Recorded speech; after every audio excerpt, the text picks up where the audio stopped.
আজকে ছিল আমাদের 2025 সালের প্রথম পিকনিক। তো এই শীতকাল আসলে একটা পিকনিক পিকনিক ভাব, আর আমাদের গ্রামের মানুষরা আমরা গাছপালা থাকলে সেটাকে পরিষ্কার করে তারপর সেই জায়গায় আমরা পিকনিক করি।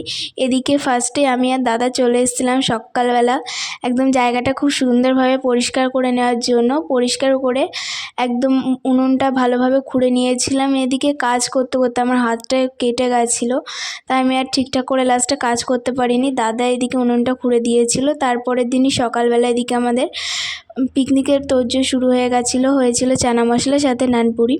আর তারপরে হয়েছিল দুপুরের মেনু। দুপুরের মেনুতে এদিকে হচ্ছিল গরম গরম চিকেন কষা, যেটা মানে অনেকের জন্য সবাই মিলে আমরা রান্না করেছিলাম, আমরা যারা যারা ছিলাম। আর এদিকে আমি রেডি করছিলাম ফ্রায়েড রাইসটা।